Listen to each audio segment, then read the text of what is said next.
Muchas gracias a don René Alejandro Seguel Pérez, miembro value de este canal, por haberme hecho esta pregunta. A ver, vamos por parte. En primer lugar, ¿qué es un bono? No es el cantante de YouTube. Lo pensé porque eres irlandés y te importa el... No es bono. Un bono es un certificado de deuda para poder conseguir financiamiento. Eso significa que si tú tienes un bono emitido, por ejemplo, de Falabella, quiere decir que Falabella tiene una obligación contigo. Eres dueño de parte de la deuda de Falabella. ¿Quiénes pueden emitir bonos? Bueno, pueden emitirlos entidades privadas como empresas y también entidades públicas como por ejemplo los estados, los gobiernos, etc. Entonces lo que hacen estas empresas es salir al mercado y decir, oye, necesito financiamiento para poder construir, qué sé yo, un hospital, préstame la plata y yo prometo en cierto plazo devolvértela más un interés. Y esa es una de las gracias de estos instrumentos. Tienes todas las variables definidas en un principio, esto es un contrato. Y como esos parámetros, tanto de tasa de interés, de plazo y de monto que vas a prestarle al que necesita el financiamiento, es por eso que se le llama renta fija, porque sabes de antemano cuánto te van a devolver y en qué plazo. No hay riesgo, se supone. Y la primera pregunta que nos podemos hacer acá es cómo se pueden comprar esos bonos.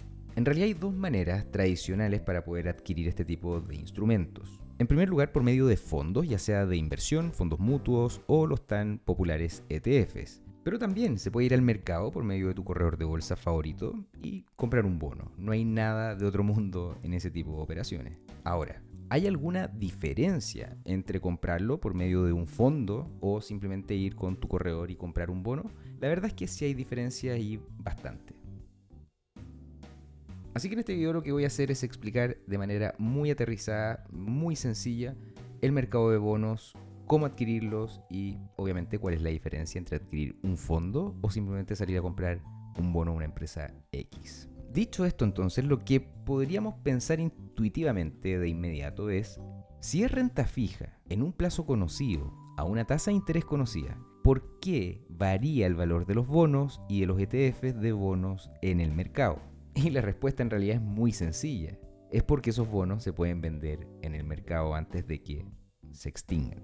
Si los bonos no se transaran en el mercado y simplemente nos dedicáramos a esperar a que la empresa te devuelva todo el capital que le prestaste más los intereses en el plazo pactado, el valor de ese bono no cambiaría nada. Te presto 1000, me devuelves 1000 más los intereses en un plazo X. Punto. El valor del bono sería el capital que te presté más los intereses que me pagaste.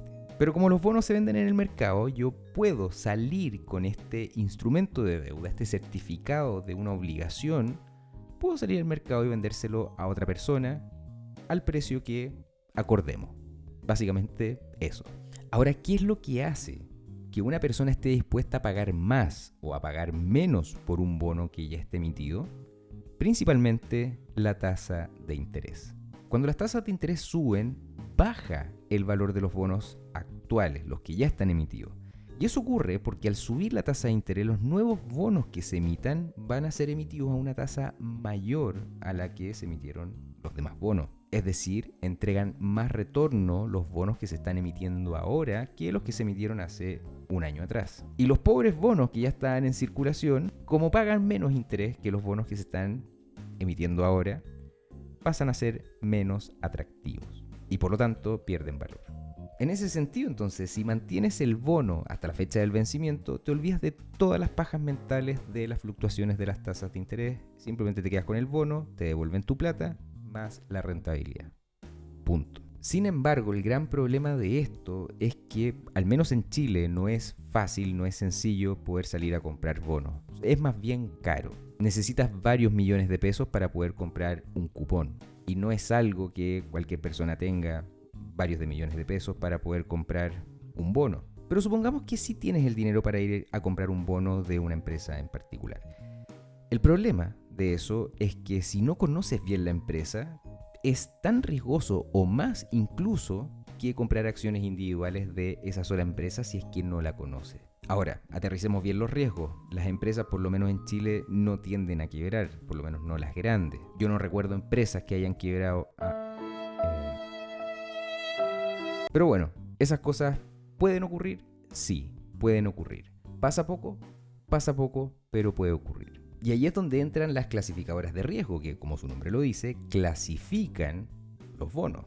Por ejemplo, tenemos los bonos investment grade, que son los menos riesgosos, que son empresas más sólidas y que por ende pagan menos interés, no hay mucho riesgo de quiebra. Y además están las empresas catalogadas o los bonos catalogados como high yield, de empresas que son más riesgosas, con una menor calificación crediticia, pero que pagan un premio mucho mayor por el riesgo que se está asumiendo. Como puedes ver, comprar bonos individuales puede ser tan riesgoso o tan complejo o generarte tantos dolores de cabeza como seleccionar acciones individuales, estudiar las empresas. Tienes que tener algún conocimiento para no meter las patas, suponiendo que tienes los millones de pesos para poder comprar esos bonos individuales. Entonces, ahí es donde entran estos actores que son los fondos de inversión, los fondos mutuos o también los tan populares ETFs, que obviamente vienen a solucionar muchos de estos problemas. En palabras muy sencillas, lo que hacen las administradoras de fondo es conseguir que muchas personas pongan plata para que el administrador de ese fondo compre varios bonos y así diversificar el riesgo de default del fondo. Suena simple, pero no es un trabajo tan sencillo. También hay que considerar que los fondos, sean de inversión, sean fondos mutuos o incluso los ETFs, tienen políticas. Normalmente una parte importante de esos intereses que se reciben por los pagos que hacen los emisores de los bonos van generalmente a comprar nuevos bonos, porque obviamente el fondo no puede extinguirse.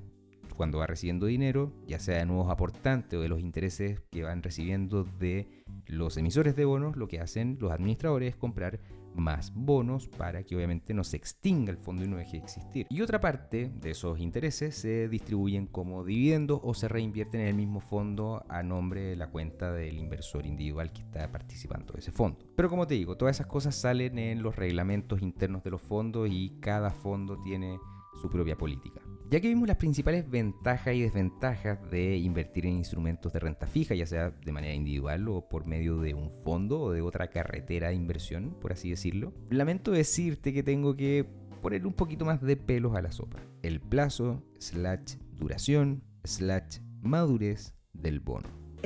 Sí, hash. ¿Estás de acuerdo conmigo que no es lo mismo prestarle 100.000 pesos a tu mejor amigo y que te lo devuelva en 6 meses? ¿O en 1 año? ¿O en 5 años? ¿En 10 años? ¿O en 30 años? ¿Cierto? En el mercado de los bonos ocurre lo mismo. Si en una semana, en 30 días o en 6 meses pueden pasar miles de cosas, imagínate cuántas cosas pueden pasar en 5 o en 10 años. Millones de cosas. Por lo tanto, mientras más duración tenga el bono o mientras más tiempo demore en extinguirse el bono o mientras más tiempo tenga que pasar para que el emisor del bono pague toda la deuda junto con los intereses, podríamos decir que hay más riesgo. Y al haber más riesgo, le vamos a exigir un mayor rendimiento o una mayor tasa de interés. Y con eso nació Chocapic. Nació la tan famosa curva de rendimientos de los bonos, que refleja justamente eso. Mientras menor sea el plazo en que se extingue el bono, es decir, mientras menor sea su duración, menor será la tasa exigida. Y mientras mayor sea el plazo en que se extingue el bono, es decir, mientras mayor sea su duración, mayor será la tasa exigida. Normalmente cuando hay confianza en la economía, cuando uno ve que los países están normalmente creciendo, que no pasan cosas extrañas, que no hay guerras de por medio, que no hay pandemias, que no hay ninguna cuestión rara, esta curva tiene efectivamente una pendiente positiva. Sin embargo, en ciertas situaciones, en caso contrario, cuando no se cree que hay muy buenas expectativas para los países de aquí en adelante, como por ejemplo cuando se cree que va a haber una recesión, el mercado tiende a preferir bonos que tengan una duración más corta. ¿Por qué? Porque mientras más corto es el plazo, hay más certeza de que me paguen. O sea, mientras antes me paguen, mejor.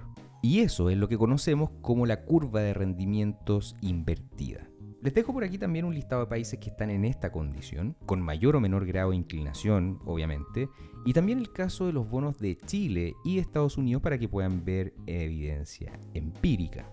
Señoras, señores, espero que este video les haya gustado, pero por sobre todo que haya sido lo suficientemente claro y explicativo para poder entender cómo funciona el mercado de los bonos y por qué hay ciertos conceptos que están tan populares como la famosa inversión de la curva de rendimientos y que también obviamente les haya dado herramientas para que ustedes puedan sacar sus propias conclusiones. Bueno, eso. Les mando un abrazo, que estén muy bien y nos vemos en la próxima. Chao, chao.